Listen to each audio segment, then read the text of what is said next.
Hello friends, welcome to Creative Medicine. In this lecture, we will learn about. Hello friends, let us now learn the differences between atropine and hyoscine. Atropine is obtained from Atropa belladonna. Hyoscine is obtained from Hyoscyamus niger. Atropine has excitatory effect, whereas hyoscine has depressant effect. At lower doses, if you see, atropine causes excitation. That too, it causes mild excitation.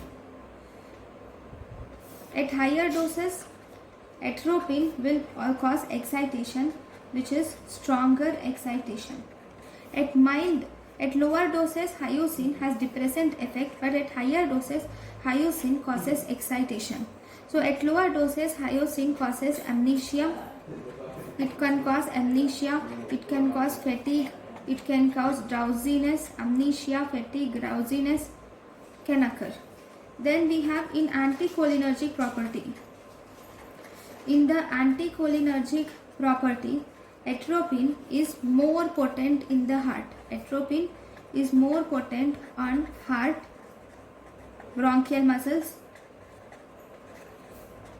and intestine. Whereas hyoscine, it is more potent on eye. Atropine is more potent on heart, bronchial muscle and intestine. Hyoscine is more potent on eye and secretory glands. Then if you see, then duration of action. The duration of action, atropine has longer duration of action, hyoscine has shorter duration of action. Then if you see anti-motion sickness.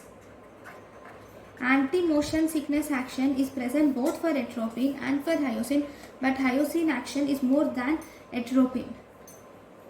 So hyoscine has better blood-brain barrier penetration. It can be applied to eyes. If applied to eyes, it freely penetrates the cornea.